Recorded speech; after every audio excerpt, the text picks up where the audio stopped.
yang teman-teman pretest?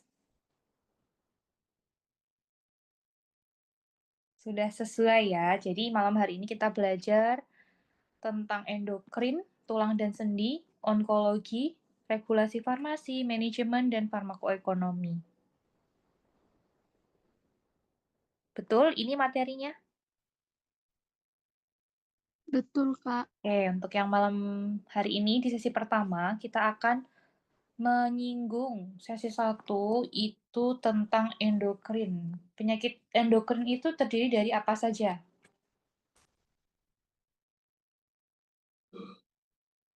Diabetes mellitus, kemudian gangguan tiroid. Gangguan tiroid dibagi menjadi dua, hipertiroid, kemudian hipotiroid. Nanti di sesi berikutnya akan dilanjutkan ke Anggun tentang pembahasan tulang sendi, onkologi, regulasi farmasi, manajemen farmasi, dan farmakoekonomi. Oke, aman ya untuk ini materinya sudah sesuai yang teman-teman pretest. Kita akan membahas di materi pertama tentang diabetes mellitus. Ada yang mau berpendapat apa itu diabetes mellitus, kemudian gejala seperti apa, contoh obatnya, nggak apa-apa, kita sambil mereview sejauh mana teman-teman tahu dan membiasakan teman-teman nanti kalau pas tes wawancara teman-teman sudah berani menjawab. Ada yang mau mencoba? Diabetes mellitus itu gangguan yang seperti apa? Contoh obatnya boleh deh, sepengetahuan teman-teman. Silahkan, siapa yang mau mencoba?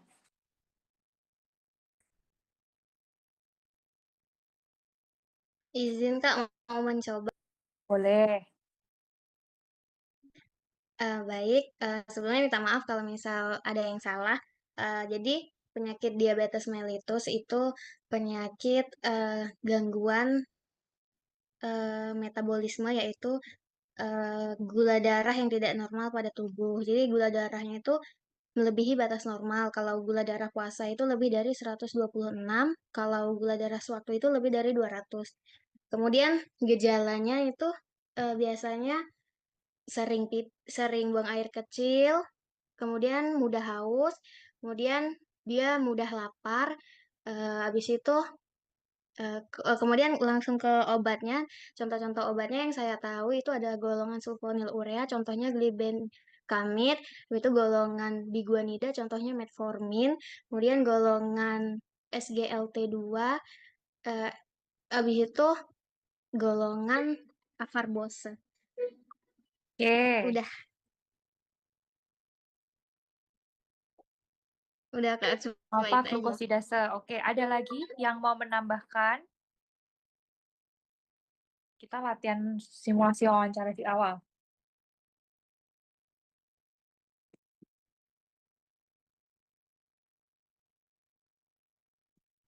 Wah,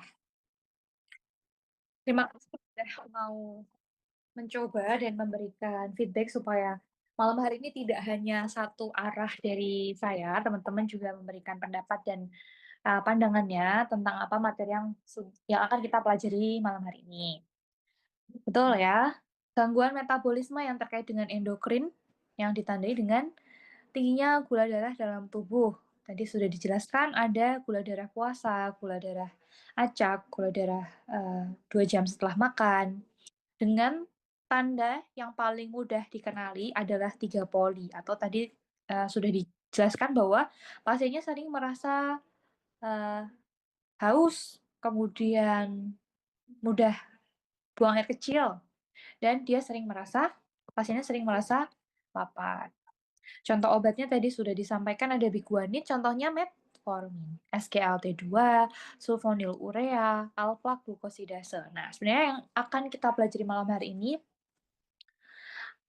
lebih dalam lagi tentang beberapa materi diabetes mellitus, terapinya, kemudian tanda dan gejalanya, contoh-contoh obat, dan mungkin mekanisme serta efek samping masing-masing obatnya. Oke, kita coba mulai masuk terlebih dahulu. Tadi dikatakan bahwa diabetes ketika gula darah itu berlebih dalam tubuh. Nah, untuk menegakkan diagnosa diabetes mellitus, beberapa kriteria itu ditentukan. Ada pemeriksaan gula plasma puasa. Puasa ini artinya adalah pasien tidak makan atau minum sesuatu yang berasa atau berpengawet atau manis itu lebih dari 8 jam. Ketika gula darah puasa seseorang lebih dari sama dengan 126, itu sudah menjadi salah satu tanda dan gejala terjadinya diabetes mellitus. Nih ya, tidak ada asupan kalori minimal 8 jam. Kalau minum air putih gimana? Air putih itu tidak ada kalorinya, dia hanya berisi elektrolit dan tidak berefek ke peningkatan gula darah. Sehingga biasanya pasien yang puasa itu kalau cuma minum air putih ya nggak apa-apa. Dan seringnya pasien itu cek gula darah pagi hari. Artinya gini, pasien ketika sebelum tidur sampai bangun tidur itu tidak disarankan makan atau minum minuman yang manis sampai nanti cek lab. Ketika sudah cek lab, mau makan dan minum boleh aja. Itu yang dikatakan gula darah plasma puasa. Kemudian yang kedua ada pemeriksaan glukosa plasma. Ini uh, ketika lebih dari 200 miligram per desiliter, di tesnya adalah 2 jam setelah tes toleransi glukosa oral. Dengan beban glukosanya 75 gram. Atau pemeriksaan glukosa plasma sewaktu lebih dari sama dengan 200 dengan keluhan klasik atau krisis hiperglikemia. Tadi ada poliuri, polidipsi, dan polifagi.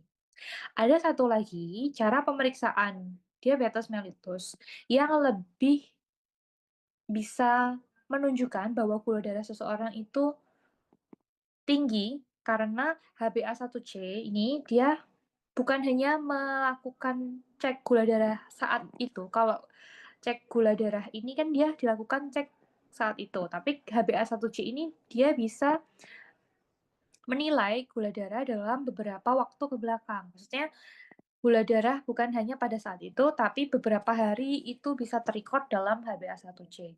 Ketika nilai HbA1c lebih dari sama dengan 6,5 dengan menggunakan metode terstandarisasi oleh NGSP atau oleh DCCT, ini dikatakan bahwa seseorang mengalami diabetes mellitus.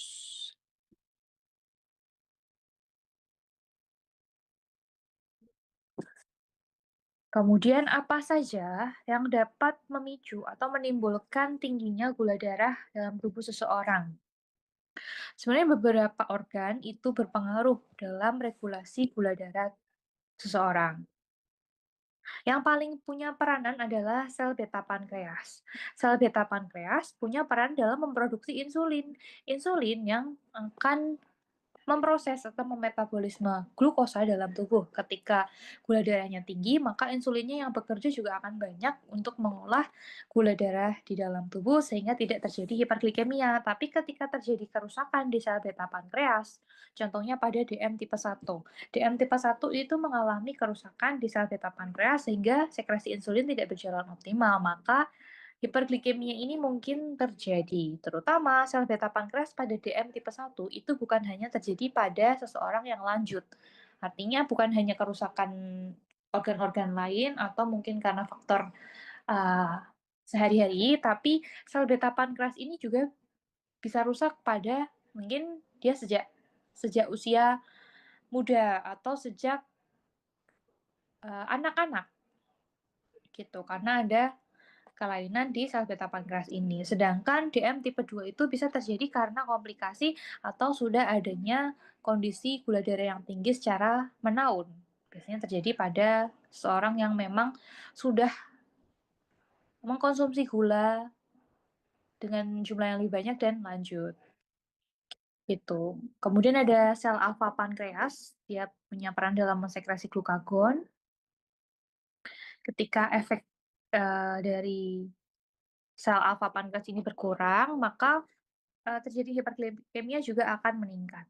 Yang ketiga ada sel lemak. Ketika terjadi peningkatan lipolisis, otot ketika penurunan utilitas glukosa, dan hepar ketika peningkatan produksi glukosa. Ketiga organ ini juga akan memicu kerusakan di sel beta pankreas ketika fungsinya itu harus ekstra. maka juga akan mempengaruhi gula darah.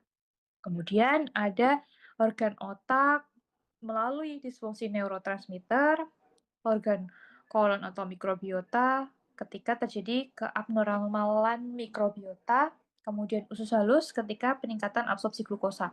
Ketika seseorang mengkonsumsi gula dalam jumlah berlebih, otomatis usus itu akan bekerja juga lebih ekstra. Nah, ketika usus tidak bisa bekerja dengan baik, absorpsi gulanya meningkat, ini pun juga mengakibatkan peningkatan gula darah dalam tubuh atau hiperglikemia. Kemudian yang kesembilan ada organ ginjal. Ginjal punya peran dalam peningkatan absorpsi glukosa. Kemudian ada lambung dan ada sistem imun.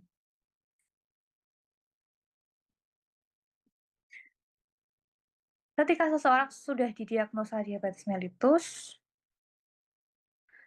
bagaimana penanganannya? Yang pertama kali dilakukan adalah dengan modifikasi gaya hidup sehat. Kurangi gula, konsumsi gula, kemudian eh, olahraga, makan makanan bergizi, sayur, buah. Kemudian diabetes mellitus itu paling rentan rentan terkena eh, luka yang sulit sembuh.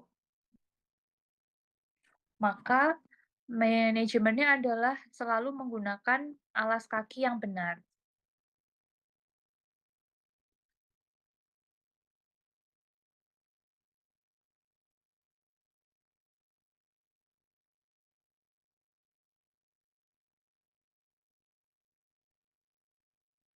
Ketika modifikasi gaya hidup sehat ini sudah dilakukan, bagaimana untuk memilih terapinya?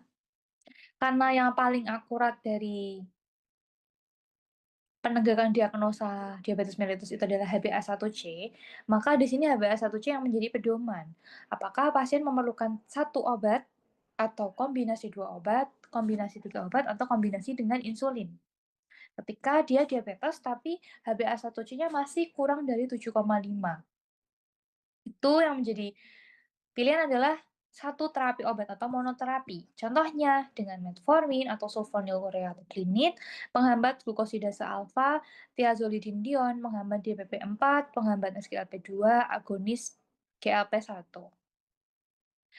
Penggunaan obat monoterapi ini biasa dilakukan dalam 3 bulan. Ketika 3 bulan tidak mencapai target, yaitu kurang dari 7, maka tambahkan obat kedua atau kombinasi dua obat. Obat pertama tambahkan dengan obat kedua. Atau ketika HbA1c seseorang itu sudah lebih dari sama dengan 7,5, artinya sudah tinggi, itu kombinasi dua obat disarankan di sini. Dan kombinasi 2 obat ini yang punya mekanisme berbeda. Misalnya yang pertama dengan metformin, kemudian yang keduanya dengan sulfonylurea atau klinit. Ini pun juga di-maintenance 3 bulan. Apabila 3 bulan tidak tercapai target HbA1c-nya kurang dari 7, maka pilihan kombinasi obat tambahan, maka kombinasi 3 obat oral. Pertama contohnya metformin, obat ini keduanya sulfonylurea, maka obat ketiganya penghambat alfa glukosidase, contohnya akarbos. Atau golongan-golongan lain yang punya mekanisme juga berbeda. Ini pun juga di-maintenance dalam 3 bulan. Apabila 3 bulan tidak mencapai kurang dari 7%, maka tambahkan insulin. Atau ketika HbA1c seseorang lewat dari 9, artinya sangat tinggi, ini langsung bisa menjadi alternatif penggunaan insulin ditambah dengan obat-obat oral lain atau kombinasi 2 obat, kombinasi 3 obat, baru ditambahkan insulin atau intensifikasi dari dosis insulin. Gitu. Sekarang pertanyaannya jadi, kapan insulin digunakan? Insulin digunakan ketika HbA1c seseorang sangat tinggi, lebih dari 9, atau sudah mendapatkan kombinasi 3 obat oral tapi HbA1c-nya tidak sampai target kurang dari 7. Atau pada pasien dengan diabetes mellitus tipe 1. DM tipe 1 tadi terjadi karena apa? Kerusakan sel beta pankreas untuk mensekresi atau memproduksi insulin. Maka pasien DM tipe 1 ini mutlak terapinya langsung dengan insulin. Atau mungkin pasien-pasien DM ketoasidosis, pasien DM dengan gestasional, gitu. Kita lanjut ke masing-masing obat, golongan, mekanisme, dan efek sampingnya. Pertama adalah golongan sulfonylurea. Obat golongan ini dikenal dengan dia identik dengan gli-gli, glimepirid, glipizid, glibenclamid, gliquidon. Kalau saya menghafalkan sulfonylurea lebih mudah dengan gli, gli. Tapi jangan keliru dengan meglitinid. Glinya di depan, glimepirid, glipizid, glibenclamid, gliburid, punya mekanisme menambahkan sekresi insulin. Efek sampingnya adalah hipoglikemia, karena dia dapat menurunkan gula darah secara cepat, tapi punya efek juga dalam kenaikan berat badan. Maka, penggunaan sulfonylurea ini dikontraindikasikan pada pasien obesitas. Penggunaannya adalah sebelum makan. Kemudian golongan meglitinid. Meglitinid contoh obatnya repaglinid, nateglinid. Dia selalu berakhiran klinid-klinid. Jadi sebenarnya berbeda dengan golongan sulfonylurea. Meglitinid masih punya mekanisme yang sama dengan sulfonylurea. Maka tadi kalau ada kombinasi 2 obat, kombinasi 3 obat, gunakan dengan mekanisme yang berbeda. Sulfonylurea biasanya tidak dikombinasikan bersama dengan meglitinid karena punya mekanisme yang sama, yaitu menambahkan sekresi insulin. Tapi punya kerja lebih cepat dari sulfonylurea karena obat ini merupakan obat yang lebih baru ditemukan dibandingkan golongan sulfonylurea. Efek sampingnya adalah hipoglikemia, kemudian pusing. Dikontraindikasikan ketika digunakan bersama gemfibrozil. Gemfibrozil ini obat untuk apa? Hiper, Kolesterol. ya, kolesterol.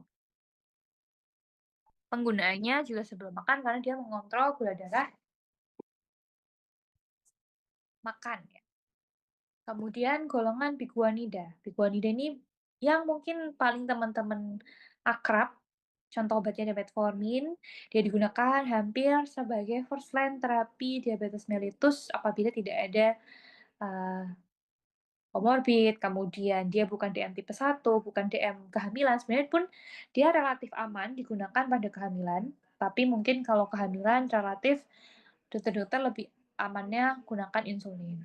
Mekanismenya adalah menurunkan produksi glukosa hepatik dan meningkatkan sensitivitas insulin. Dia punya mekanisme yang beda dibandingkan sulfonylurea dan meglitinid.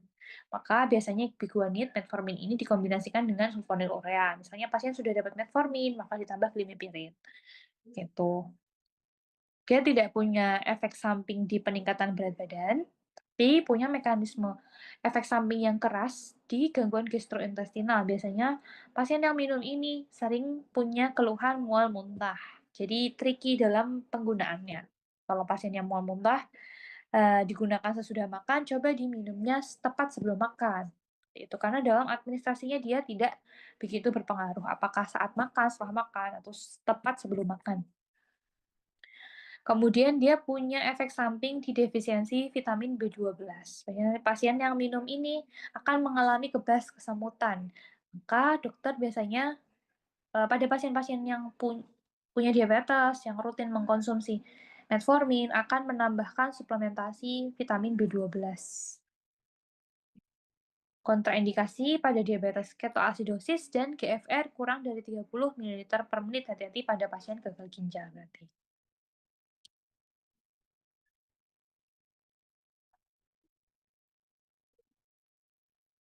Kemudian ada golongan thiazolidinedione, contohnya ada pioglitazone, rosiglitazone, punya mekanisme dalam menstimulasi PPAR gamma, meningkatkan sensitivitas insulin, dan menurunkan asam lemak plasma. Efek samping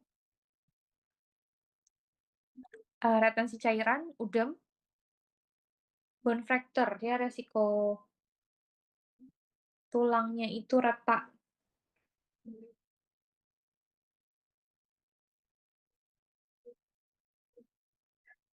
Kemudian administrasinya tidak bergantung jadwal makan.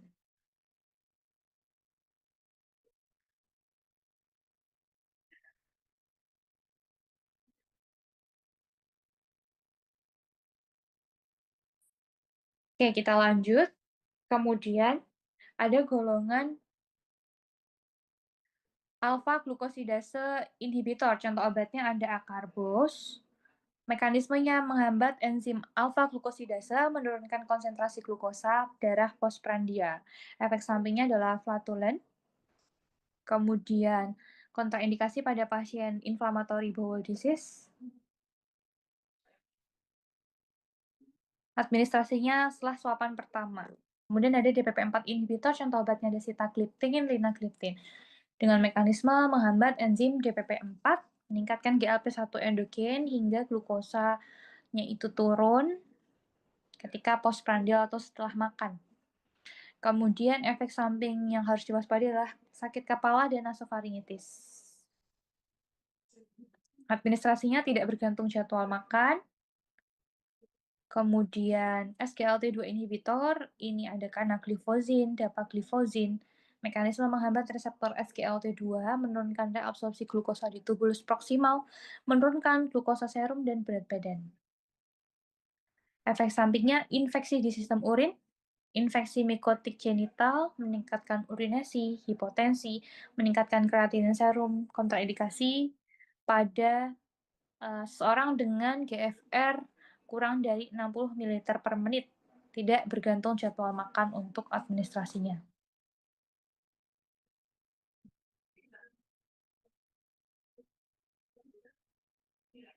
Kemudian GLP-1 antagonis, contoh obatnya dari liraglutid, exenatid. Mekanisme yang menginduksi sekresi insulin, menurunkan sekresi glukagon setelah makan, meningkatkan rasa kenyang, menunda pengosongan lambung. Efek samping yang mungkin terjadi pada gastrointestinal, mual muntah dan diare, serta dia tidak bergantung jadwal makan untuk administrasinya. Berikutnya, terapi diabetes tipe 2 dengan komorbid. Ketika seseorang mengalami diabetes beserta dengan penyakit kardiovaskuler, maka yang menjadi pilihan adalah GLP-1 atau SGLT2 inhibitor. Berarti contoh obatnya GLP-1 tadi ada liraglutid, exenatid. Ditambahkan atau dipilih SGLT2 karena gliflozin, dapagliflozin.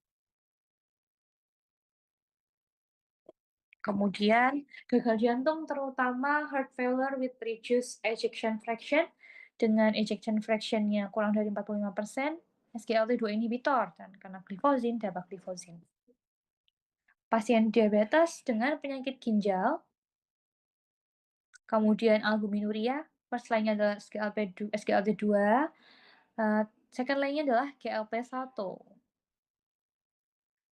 Berikutnya pasien DM dengan penyakit ginjal kronis ketika nilai GFR yang kurang dari 60 tanpa albuminuria, maka golongan GLP-1RA atau SGLT2 inhibitor menjadi pilihan terapi untuk pasien ini. Oke, sebelum kita lanjut ke sesi soal, apakah ada yang ditanyakan atau didiskusikan terlebih dahulu? Kak, permisi mau nanya. Iya, boleh, silahkan. Kan kalau terapi di HbA1c itu kan kalau misal kita udah sampai di kombinasi 2 obat kan, Kak. Nah, terus Iya. dia, HbA1c-nya tuh udah turun di bawah 7. Nah, itu nanti selanjutnya apa berhenti minum obat atau, tetap dikombinasi 2 obat itu atau monoterapi obat ya, Kak? Oke, terima kasih pertanyaannya. Jadi, ketika sudah terkontrol dengan kombinasi 2 obat selama 3 bulan, maka dipertahankan terlebih dahulu kondisinya. Penggunaan obatnya pun juga akan dipertahankan seperti itu. Setelah nanti dicek lagi, setelah, cross check apakah ada penurunan gula darah karena, diabetes ini memang tricky ya. Seseorang nggak boleh mengalami hiperglikemi, juga tidak boleh mengalami hipoglikemi. Ketika gula darahnya sudah terkontrol dengan 2 obat dan diteruskan, itu dia stabil di gula darah normal, maka ya akan terus stabil dengan 2 dosis itu. Tapi ketika penggunaan obat yang menyebabkan hipoglikemi, maka pilihannya adalah menurunkan dosis atau menurunkan kombinasi obat. Jadi obatnya jadi satu kombinasi. Tapi sejauh ini ketika pasien mengkonsumsi 2 kombinasi obat, kemudian terkontrol, eee, tidak akan langsung dihentikan, nanti berhenti jadi satu kombinasi obat, itu tidak. Karena diabetes ini bukan merupakan penyakit yang kita sama-sama tahu bahwa diabetes, hipertensi itu penyakit kronis yang dia tidak bisa hilang tiba-tiba. Dia harus terkontrol dengan obat. Maka kalau sudah stabil dengan 2 obat, maka akan bertahan dengan 2 obat itu. Kecuali nanti ada kondisi hipoglikemi, maka akan penyesuaian dosis, misalnya dosisnya dikurangi atau kombinasinya harus dimodifikasi. Apakah dikurangi atau diganti dengan golongan obat lain yang memang dia punya efek hipoglikemi yang lebih rendah, seperti itu. Biasanya kalau memang sudah kombinasi 2 tidak akan diturunkan menjadi satu karena untuk maintenance gula darah pasiennya, gitu, Kak. Apakah sudah menjawab? Sudah, terima kasih, Kak. Oke, sama-sama. Ada lagi yang lain yang mau bertanya? Kak, izin bertanya. Iya, boleh. Kan metformin itu efek sampingnya ada mualnya. Mhm. Jadi itu sebaiknya diminum sebelum makan atau setelah makan? Oke, Atau metformin saat perut itu kosong? oke, jadi metformin itu, semulanya sebelum kita mengalami mual muntah karena penggunaan obat, kita beri dulu makan nih, karena makanan akan membuat saluran pencernaan itu lebih safe, lebih aman gitu ya. Ketika menerima obat, dia sudah terlindungi dulu oleh makanan. Tapi kalau memang yang diminum sesudah makanan tetap akan ada keluhan mual muntah, biasanya dokter akan menyarankan minumnya tepat sebelum makan. Jadi, minum obat dulu, selang hanya beberapa menit langsung, eee, langsung makan beratnya gitu. Tapi kalau misalnya minum metforminnya sudah makan, emang makanannya tidak dimuntahkan gitu ya, Kak? Eee, Kalau dari segi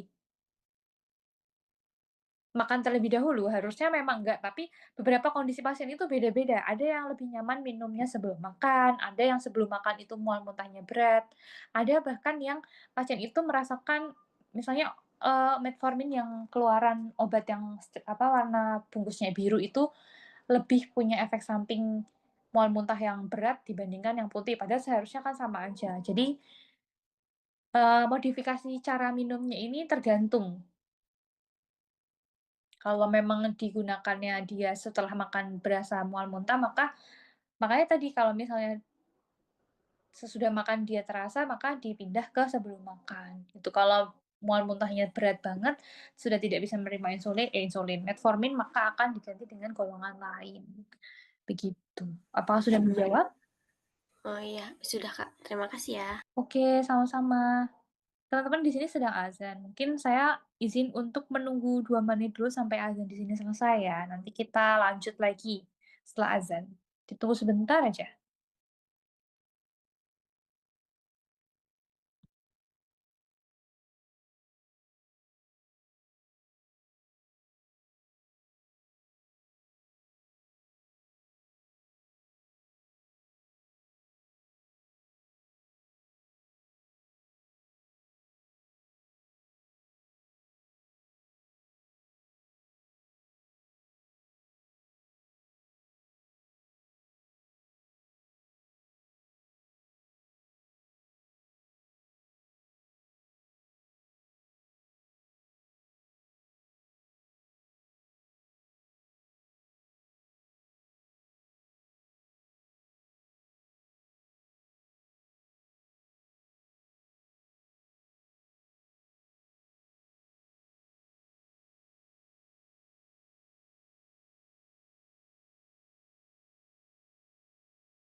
Oke, kita lanjutkan ya teman-teman ya. Apakah ada pertanyaan lagi sebelum kita membahas soal?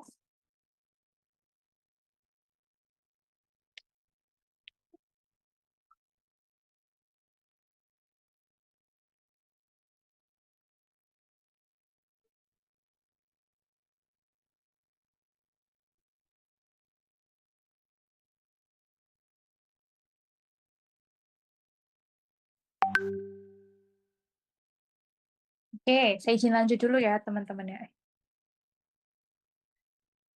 Kita lanjutkan terlebih dahulu untuk membahas contoh soal di materi endokrin terutama di diabetes mellitus. Soal nomor 1, Nyonya K merupakan perempuan berusia 47 tahun, di mana ia merupakan orang Jawa yang suka makan makanan manis seperti masakan yang dimasak dengan kecap. 3 bulan yang lalu, ia diperiksa ke dokter karena pasien mengalami penurunan berat badan 9 kilogram dalam 1 bulan terakhir. Pasien didiagnosa mengalami diabetes mellitus yang merupakan penyakit degeneratif disebabkan oleh infuksional insulin. Terdapat beberapa gejala yang menyebabkan diabetes mellitus, di antaranya jawaban yang benar adalah Benar semua. iya, benar semua. Poliuri tadi dia banyak atau merasa sering berkemih. Kemudian polidipsi, dia sering haus. Polifagi, sering merasa lapar. Sedangkan glikosuria adalah tingginya kadar gula darah.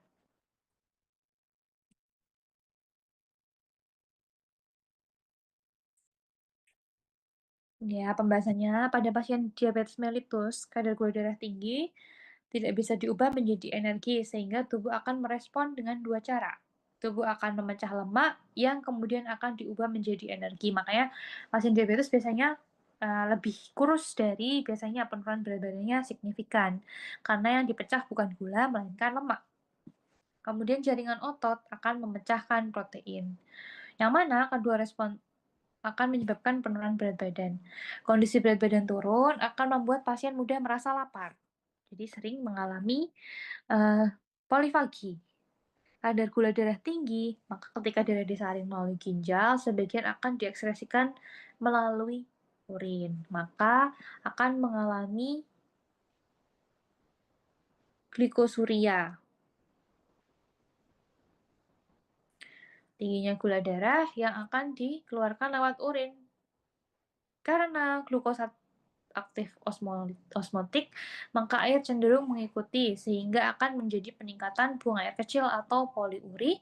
Dan yang terakhir adalah kondisi poliuri akan menyebabkan tubuh mengalami kekurangan cairan atau dehidrasi sehingga pasien akan sering merasa haus atau polidipsi. Maka polifagi, poliuri, polidipsi, dan glikosuria merupakan tanda dan gejala dari diabetes mellitus. Coba kita lihat video berikut.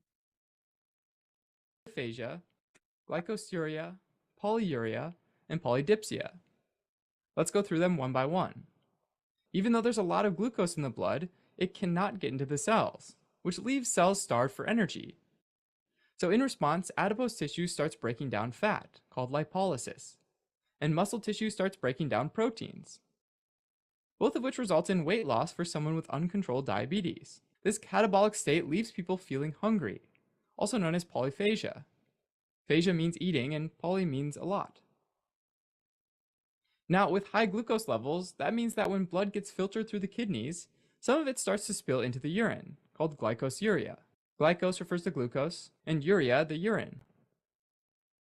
Since glucose is osmotically active, water tends to follow it, resulting in an increase in urination, or polyuria. Poly again refers to a lot, and urea again refers to urine. Finally, because there's so much urination, people with uncontrolled diabetes become dehydrated and thirsty, or polydipsia. Poly means a lot, and dipsia means thirst. Even Oke, itu ya tadi. Sebenarnya dari video ini merupakan rincian atau rincian, penjelasan lebih lanjut dari pembahasan di sini. bagaimana proses terjadinya poliuri, polidipsi, kemudian polifagi dan glikosuria. Maka jawaban yang tepat adalah benar semua. Apakah ada yang didiskusikan sampai di sini?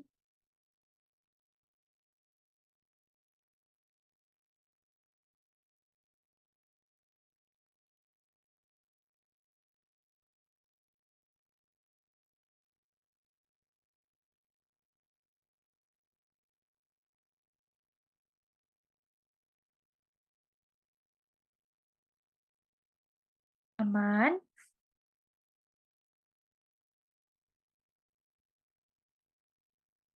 Oke, kita sambil lanjut dulu ya teman-teman ya. Kita membahas soal nomor 2. Nyonya K dari soal nomor 1 tadi memiliki berat badan 98.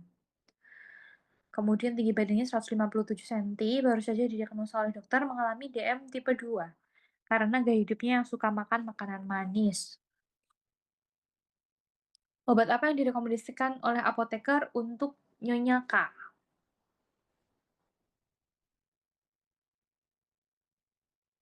Metformin, Kak. Kenapa pilihannya metformin?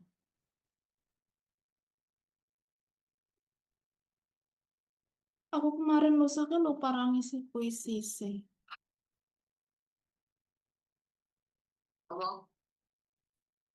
Pasien di Aku sini, kemarin lusa kan lupa nggak ngisi puisisnya. halo, ada yang mau disampaikan? Ini jadi pasien di soal nomor 2 ini selain diabetes, berat badan pasien juga 98. Ini adalah salah satu komplikasi diabetes dengan overweight atau ini bukan overweight ya, dia obesitas. Ya. Ya, maka ketika kondisi ini, terapi lini pertama diabetes oral merupakan metformin. Namun, apabila target HbA1c di atas target, maka obat tersebut dapat diganti berdasarkan indeks massa tubuh pasien. Pasien termasuk dalam kategori gemuk atau obesitas, sehingga obat DM yang dapat diberikan adalah golongan GLP-1 atau SGLT2, sedangkan golongan sulfonylurea dikontraindikasikan karena efek sampingnya untuk meningkatkan berat badan. Maka ketika pasien disarankan menggunakan sulfonylurea, tadi contohnya apa sulfonylurea? Glimipirid, Glazid, Gliben, Clamid, itu akan meningkatkan berat badan, maka akan memperparah obesitasnya. Untuk mengetahui pasien itu mengalami berat badan ideal, gemuk, atau obesitas,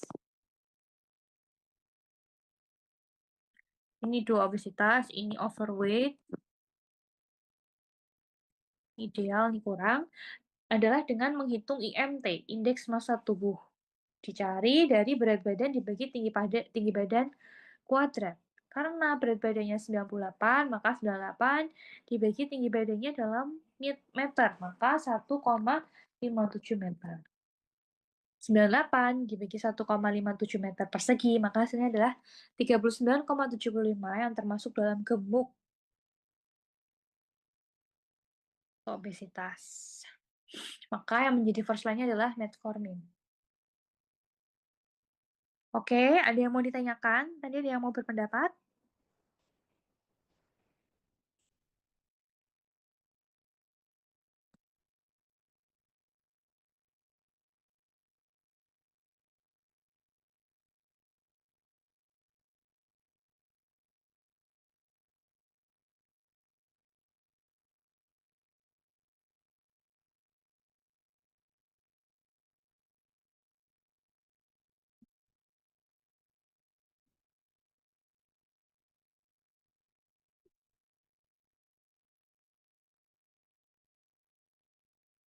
Aman ya, kalau aman kita lanjutkan ke pembahasan soal nomor 3. Setelah menjalankan terapi selama 3 bulan, dengan obat pertama, Nyonya K, masih sambungan dari soal nomor 1, melakukan cek HbA1c untuk mengetahui efektivitas terapinya. Hasil menunjukkan HbA1c-nya 7,8, artinya dia masih kurang dari 7. yang menunjukkan kurang efektifnya terapi menggunakan obat pertama, sehingga dokter memberikan obat kedua untuk meningkatkan efektivitas terapi pada pasien. Dokter meresepkan glikazid sebagai obat yang kedua. Bagaimana mekanisme obat tersebut? Glikazid merupakan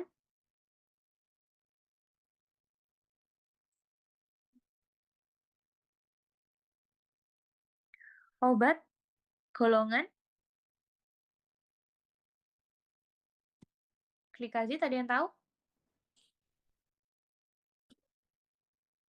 Coba dibuka Medscape-nya atau dibuka literaturnya. Boleh dicek di kolom chat kalau misal malu-malu mau buka mikrofonnya. Golongan Sulfonyl urea, Kak, ya, betul, sulfonyl urea. Sulfonyl urea punya mekanisme meningkatkan sekresi insulin. meningkatkan sekresi insulin. Oke, untuk jawaban soal nomor 3 ini karena yang ditanya mekanisme glikazid, maka kita jawab meningkatkan sekresi insulin itu tepat. Tapi ada yang notice kenapa kalau bagi saya glikazid ini bukan pilihan yang tepat untuk Nyonya K. Ada yang ingat tadi glikazid golongan sulfonyl urea dia punya efek samping apa?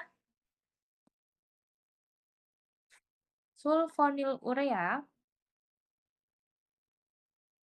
punya efek samping meningkatkan Berat badan, ya, Kak. berat badan. Karena kondisi pasiennya ini sudah obesitas, berat badannya 98, karena ini kan masih gabungan soal nomor 1. Maka sesungguhnya kalau saya sebagai apoteker yang bisa kasih advice kepada dokter ini, kita komunikasikan, dokter pasiennya ini obesitas, kenapa glikazid menjadi pilihan gitu. Maka mungkin kita bisa sarankan obat golongan lain. Di soal nomor 2 tadi dijelaskan, kalau pasiennya gemuk kita bisa sarankan golongan lain seperti GLP-1 kah, SGLT2 inhibitor kah. Di lain, kita harus menyarankan glikazid dari golongan sulfonyl urea yang jelas punya efek samping meningkatkan berat badan. Tapi kalau di soal nomor 3 ini kita hanya berfokus apa mekanisme dari glikazid, maka jawaban yang B ini memang sudah tepat. Tapi kalau kita mau kaji lebih lanjut, yaitu tadi golongan sulfonyl urea punya kontraindikasi lah. Kita bisa ibaratkan seperti itu untuk pasien yang overweight atau yang obesitas ya.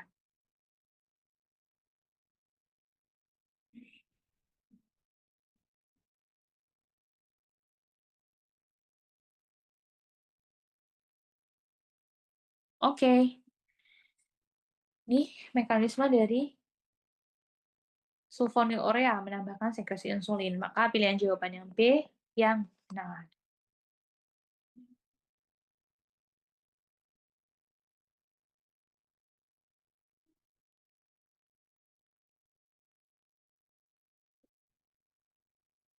Oke.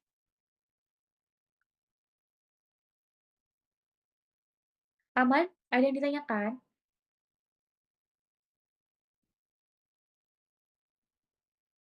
Aman, Kak. Oke, aman ya. Kita lanjutkan untuk pembahasan soal nomor 4.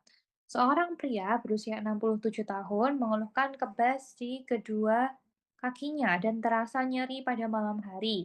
Pasien tersebut memiliki riwayat penyakit diabetes mellitus dan sedang menjalani terapi dengan menggunakan gligibenclamid 5 mg 1 kali sehari, metformin 850 2 kali sehari selama 3 tahun terakhir. Hasil pemeriksaan lab menunjukkan kadar gula darah sewaktu 230 mg per desiliter, kemudian gula darah puasa 180 mg per desiliter, dan nilai HbA1c 8,7%. Terapi apakah yang tepat untuk pasien tersebut?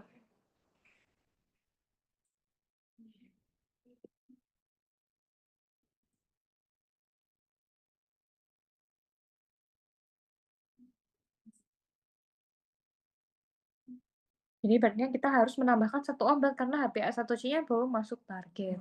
Pasien sudah mendapatkan 2 obat oral hipoglikemi, yaitu golongan sulfonyl urea, glibenclamid, dan golongan biguanid. Maka, apabila kita memerlukan 1 obat tambahan, kira-kira apa yang menjadi pilihan? Insulin. Insulin, ada Akarbos. jawaban lain? Akarbose, Kak. Akarbose, ada jawaban lain?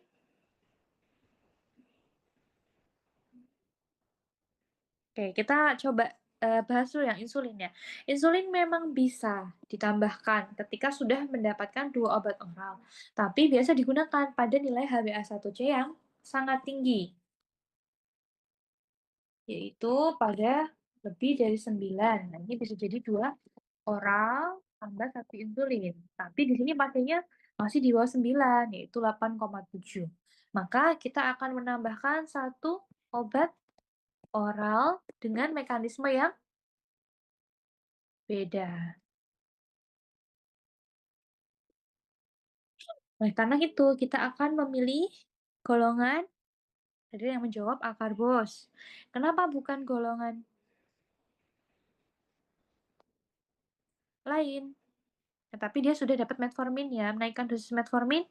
Dosis metformin di sini sudah 850, 2 kali sehari pula.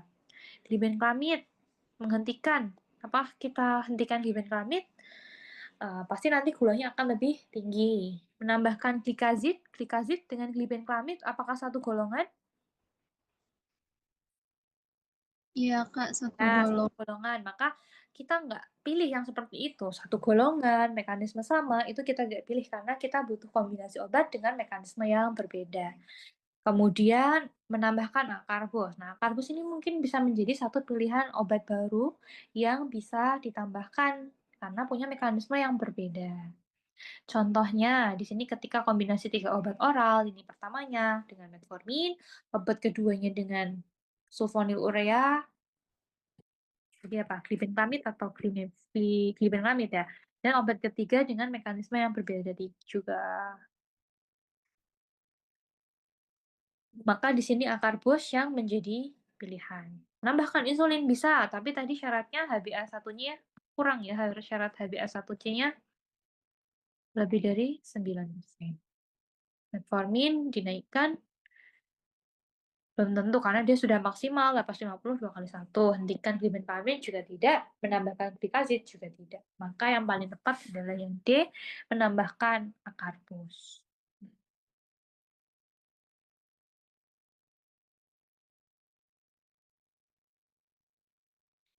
Oke, ada lagi yang mau didiskusikan sebelum kita lanjut membahas soal nomor 5?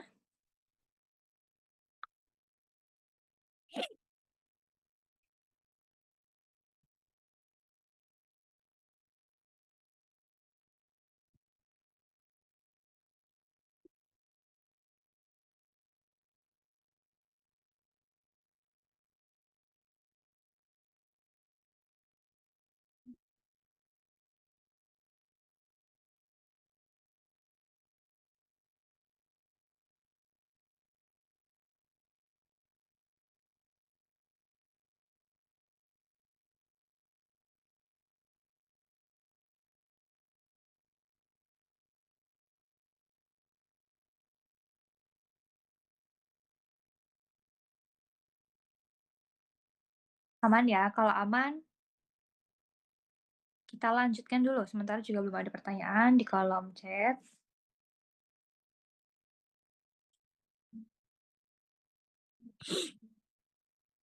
Soal nomor 5, seorang pasien yang didiagnosa diabetes mellitus tipe 2 telah melakukan diet dan berolahraga, tetapi tidak berhasil mengontrol gula darahnya. Dokter meresepkan obat antidiabetes oral yang bekerja dengan menghambat reabsorpsi glukosa di ginjal. Apakah obat yang dimaksud? Ini kita tinggal mengetahui mekanisme obat dan pilihan obat yang kita akan pilih untuk pasiennya, yaitu golongan yang mereabsorpsi glukosa, Empagliflozin. empagliflozin. Ada jawaban lain? Kenapa empagliflozin? Golongan apa sih empagliflozin? SGLT2. SGLT2 inhibitor. Sepakat semuanya?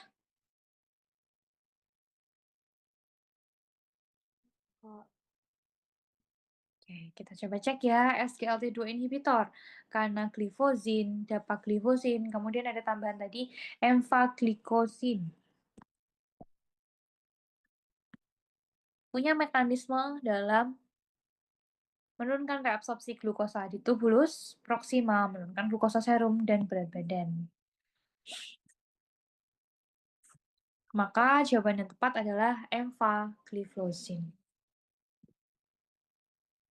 Oke, aman sampai di sini.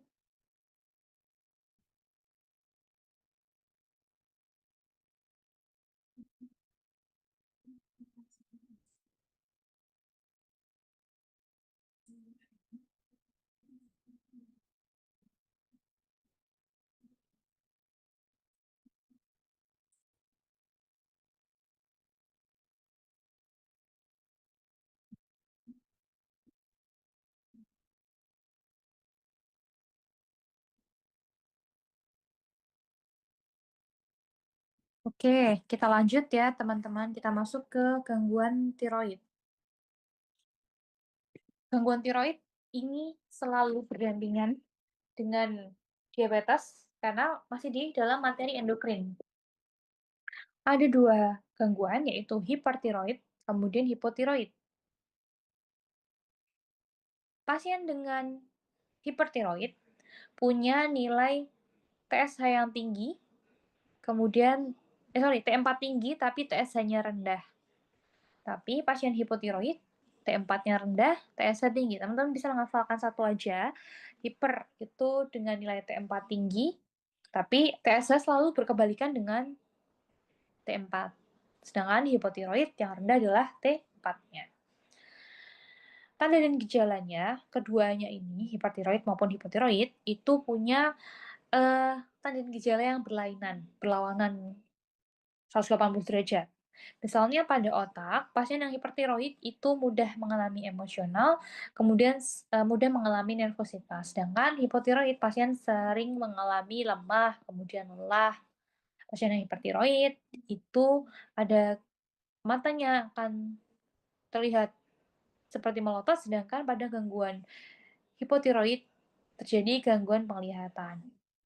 Untuk kelenjar tiroid semuanya akan mengalami pembengkakan pada saluran pencernaan. Hipertiroid akan sering mengalami diare, sedangkan hipotiroid sering mengalami konstipasi. Pada sistem reproduksi, kedua-duanya merupakan gangguan yang dapat menurunkan kesuburan, dan terutama di hipotiroid dapat menyebabkan gangguan menstruasi. Kemudian otot dan syaraf. Pasien hipertiroid mengalami refleks yang meningkat, kemudian tremor. Hipotiroid mengalami gangguan sendi, gerakan otot yang lemah. Dan pada kulit, pasien hipertiroid mengalami keringat yang tinggi, kemudian pasien hipotiroid tidak tahan dingin, produksi keringatnya menurun. Jadi, kelenjar tiroid itu menghasilkan hormon, yaitu tiroksin atau T4 dan triiodetironin atau T3. Pembentukan hormon ini dipengaruhi oleh mekanisme umpan balik yang melibatkan hormon thyroid stimulating hormone atau TSH. Bila produksi hormon tiroid meningkat, maka TSH-nya menurun. Maka ketika T4 naik, maka TSH-nya akan menurun. Jadi kebalikan. Jika produksi hormon tiroid tidak mencukupi, maka produksi TSH-nya akan meningkat. Maka pada pasien hipotiroid, TSH-nya akan tinggi.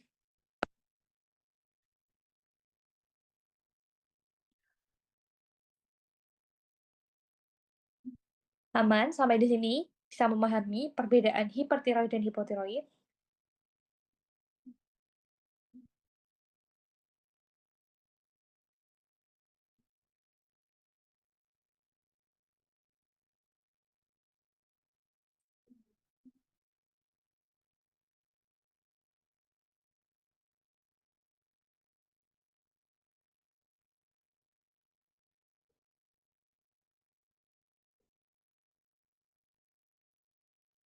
Aman ya?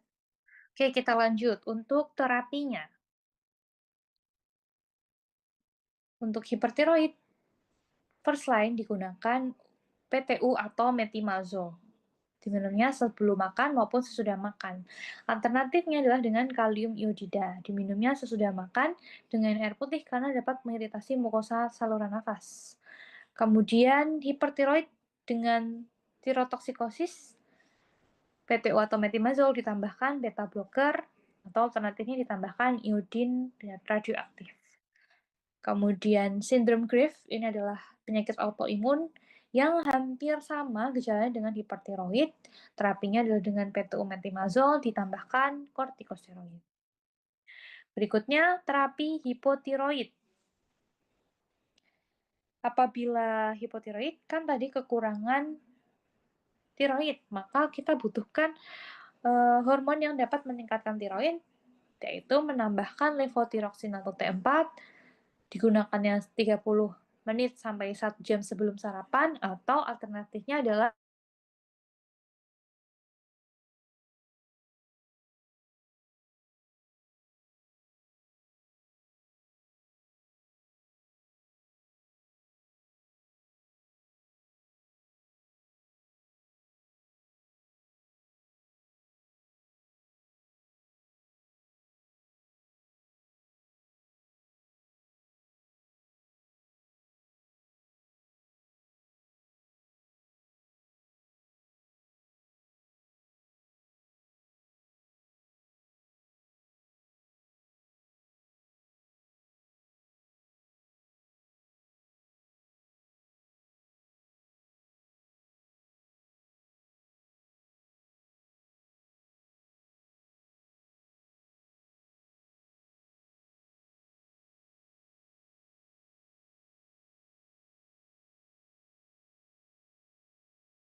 Kak, mohon maaf nggak ada suaranya.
Oke, mohon maaf ya, kayaknya sinyal saya kurang baik, jadi sempat terlempar. Nanti kalau misalnya ada yang mengganggu, boleh disampaikan di mana putus-putusnya dan hilang suaranya. Tadi kalau tidak salah sampai di sini. Apakah ini sudah Bisa dipahami semua? Apakah atau ada pertanyaan di sini dulu? Aman, aman.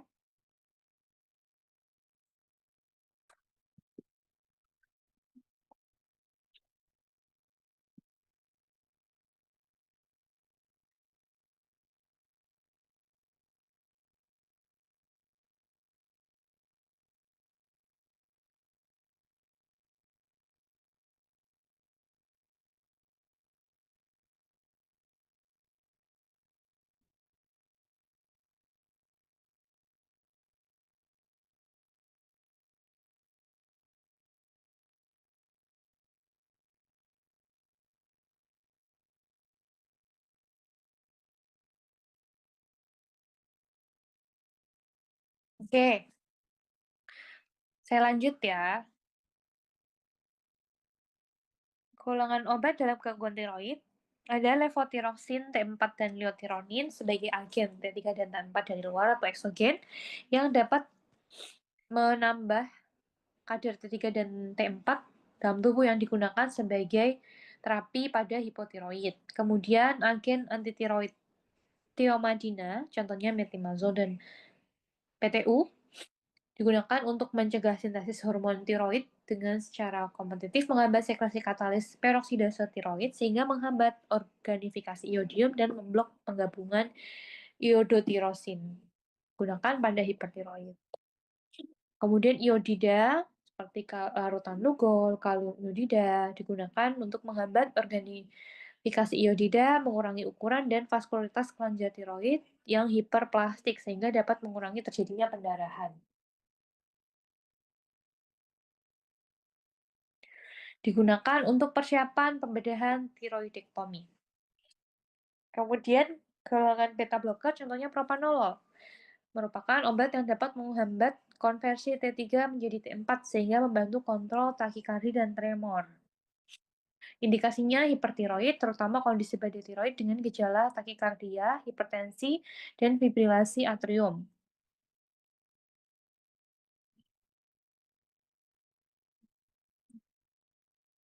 Kemudian radioaktif iodium, pil iodin radioaktif dapat menyerang dan menghancurkan jaringan tiroid yang terlalu aktif.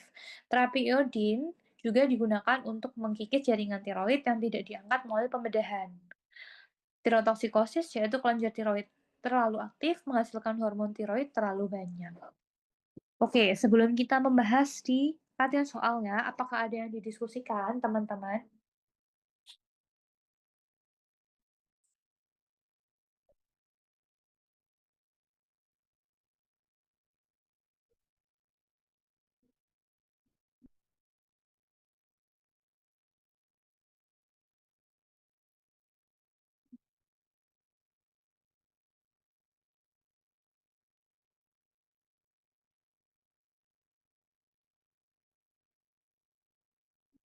Aman? Aman, Kak. Oke, kita lanjut ya. Untuk soal nomor 6. Seorang laki-laki 46 tahun didiagnosis mengalami hipertiroid dan mendapatkan PTU 3x50. Seorang apoteker melakukan monitoring efektivitas terapi dan efek samping terapi tersebut. Hasil pemeriksaan lab yang dapat dilihat untuk mengetahui fungsi tiroid pada kasus di atas adalah, jadi di sini yang ditanyakan adalah pasiennya mengalami hipertiroid. Nah, bagaimana data lab ketika seseorang mengalami hipertiroid? Pada kasus di atas, fungsi tiroidnya seperti apa? Ketika hipertiroid, kita tahu bahwa nilai T4 dan T3-nya tinggi atau rendah?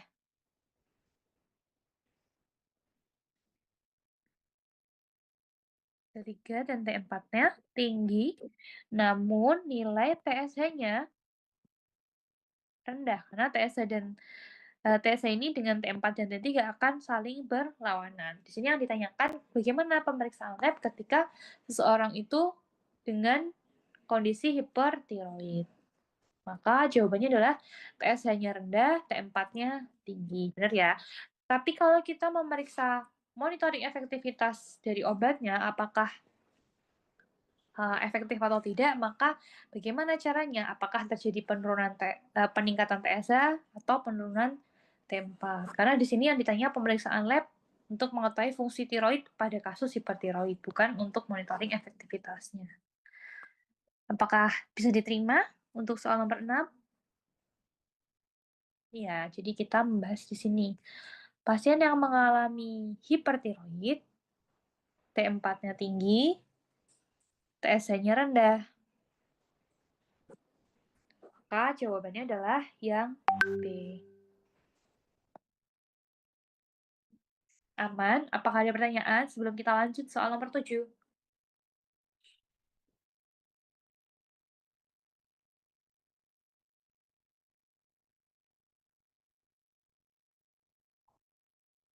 Aman, Kak. Oke, kita lanjut ya. Soal nomor 7. Pasien wanita 40 tahun datang ke klinik dengan keluhan berat badan meningkat drastis, tidak tahan dingin, dan selalu merasa lemas. Hasil lab menunjukkan nilai TSH-nya tinggi. Terapi apa yang sesuai dengan kondisi tersebut? Pasien di sini mengalami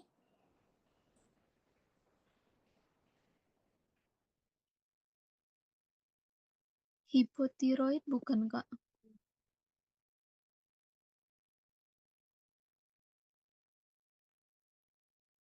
Oke, kita lihat ya. Pasien hipotiroid. Tadi tanda dan gejalanya seperti apa?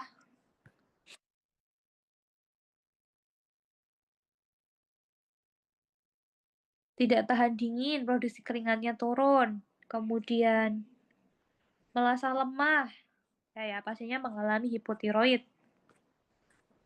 Kondisi hipotiroid kita butuhkan suatu terapi untuk meningkatkan T4 dan T3. Maka pilihan terapi yang tepat untuk soal nomor 7 adalah satu-satunya obat yang digunakan di pilihan soal nomor 7. Levotiroxin?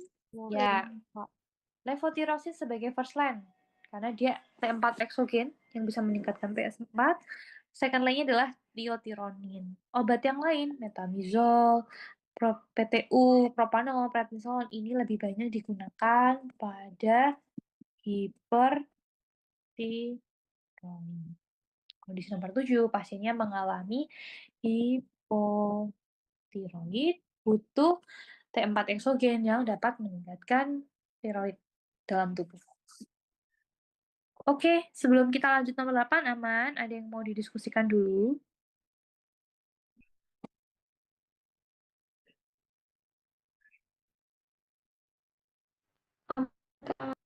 Oke, aman ya. Kita lanjut. Untuk pembahasan soal nomor 8, seorang perempuan 43 tahun menderita hipertiroid selama 6 tahun, datang ke rumah sakit memeriksakan diri ke dokter spesialis dengan keluhan tremor yang cukup parah. Dengan kadar total T3,163 mg per desiliter, termasuk euthyroid. Pasien mendapatkan resep PTU 50 mg 3 kali 1, propanol 10 mg 3 kali 1, kemudian apoteker melakukan screening resep tersebut. Apakah permasalahan yang terdapat dalam resep?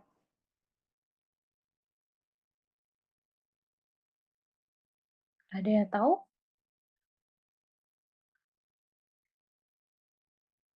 Ada yang sudah cek?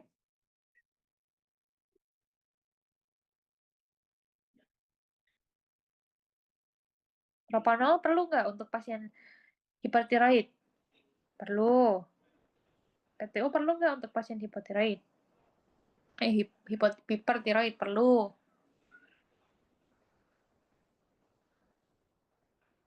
Tinggal dosis. Kita bahas tentang dosis PTU, dosis propranolol untuk pasien dengan hipertiroid. Sudah ada yang studi literatur, cek dosis dari propranolol dan PTU?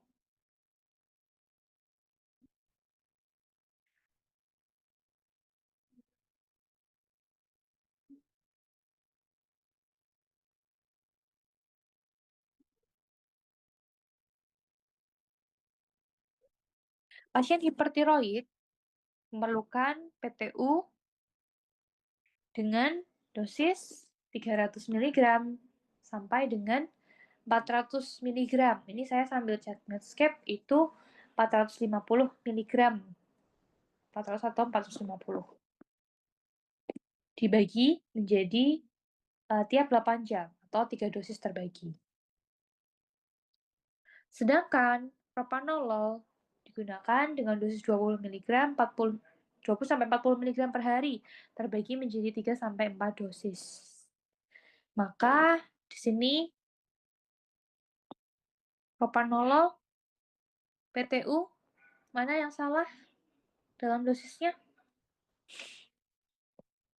Propanolol. Dosis PTU terlalu rendah, Kak.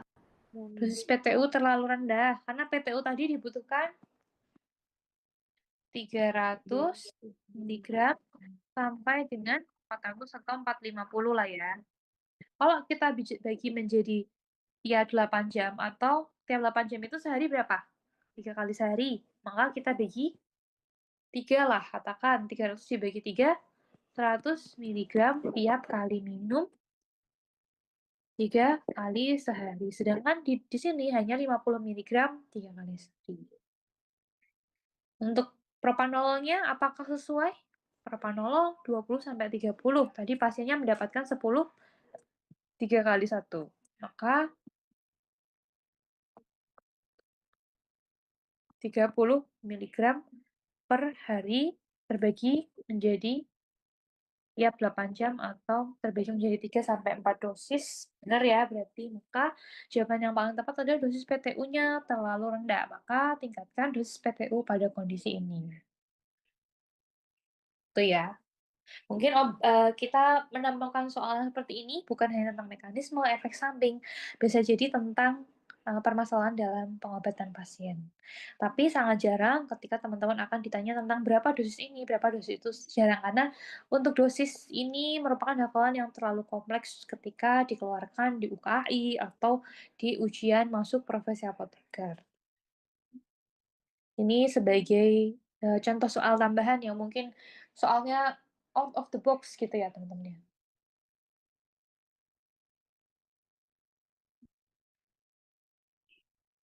Oke, ada yang ditanyakan? Apabila aman, saya izin lanjut untuk membahas soal nomor 9.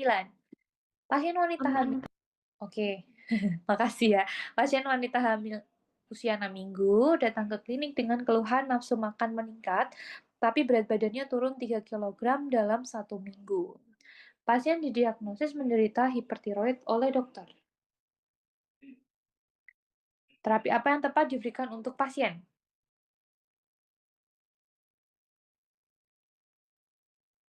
Jadi kita butuh terapi hipertiroid pada kondisi kehamilan. 6 minggu berarti trimester ke Pertama, ya, trimester 1. Tadi trimester pertama pada kondisi hipertiroid, terapinya adalah dengan profil tiourasil. ya atau oke. Ketika kondisi trimester pertama, PTU disarankan, trimester kedua dan ketiga gunakan metimazole. Oke, ini untuk jawaban soal nomor 9. Nah, pertanyaannya berarti usia kehamilan 30 minggu, berarti itu mungkin metimazole lebih disarankan ketimbang PTU. Oke, boleh kita lanjut? Lanjut ya. Kita membahas soal nomor 10. Seorang bayi baru lahir terdiagnosa mengalami hipertiroid. Berdasarkan hasil pemeriksaan, diperoleh data peningkatan kadar T3 dan T4 bebas. PSA-nya rendah. Bagaimana tata laksana terapi untuk pasien tersebut? Ada yang tahu?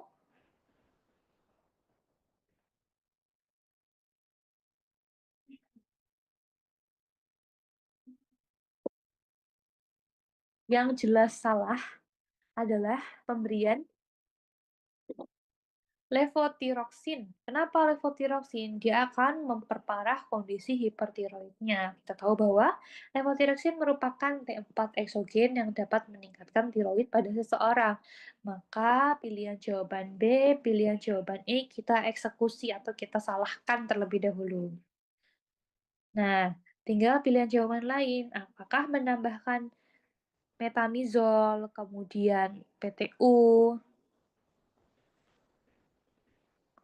pada kondisi ini. Kira-kira teman-teman yang sudah studi literatur, jawabannya apa?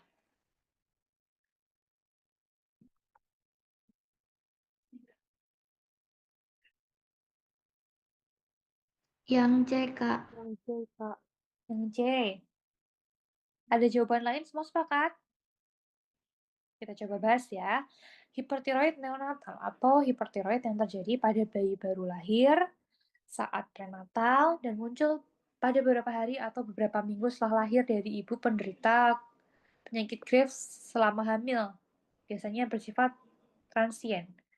Manifestasi klinisnya riwayat kehamilan, penyakit autoimun pada ibu, dan obat antitiroid yang diminum. Sebagian besar bayi lahir prematur, pertumbuhan intrauterin terhambat, kemudian mikrosefali, sutura sempit, kraniosinostosis, kemudian goiter, exophthalmos, kemudian flashing, peningkatan suhu tubuh, irritable, sangat gelisah, hiperaktif, takipnia, hiperrefleksi, takikardi dengan denyut jantung lebih dari 160 per menit, kearitmia, pembesaran vertikal jantung, gagal jantung, hipertensi.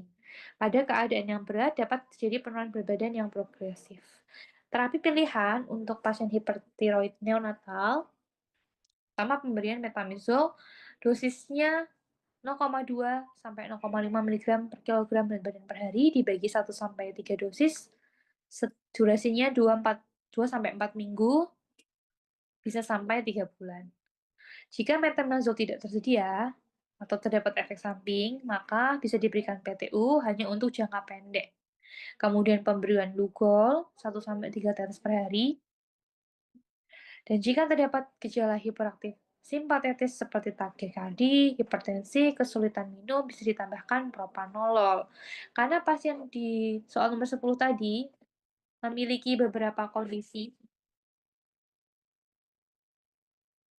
maka jawaban yang tepat adalah PTU dengan dosis 5 sampai 10 mg per kilogram per hari. Dosisnya terbagi, kemudian larutan Lugol dan propanolol.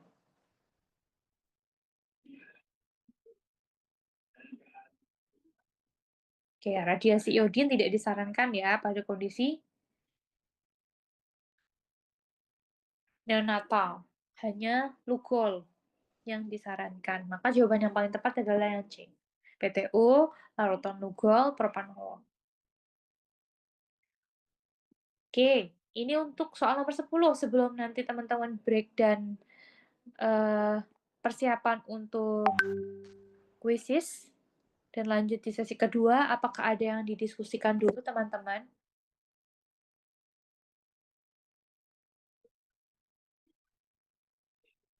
Satu, dua, tiga. Baiklah, kalau misalnya aman, teman-teman bisa istirahat dulu. Kemudian nanti persiapan ke kuisis, lanjut ke sesi kedua nanti bersama Kak Anggun. Apabila masih ada yang mau didiskusikan tentang materi endokrin, boleh nanti kontak saya atau kita diskusi di grup. Mohon maaf tadi karena sempat ada gangguan teknis. Sepertinya sinyalnya agak kurang stabil, maka sempat keluar. Dan ini karena ketidaksengajaan, mohon dimaafkan. Teman-teman boleh lanjut istirahat sebentar dan mengerjakan kuisis. Kalau ada yang mau istirahat sholat dulu boleh. Ada yang mau cuci muka karena sudah mengantuk juga boleh. Cukup sekian untuk sesi pertama dari saya. Mohon maaf sekali lagi kalau ada kesalahan. Wassalamualaikum warahmatullahi wabarakatuh. Ditunggu ya untuk informasi di kolom chatnya. Nanti Kak Berli akan share untuk sesi istirahat teman-teman dan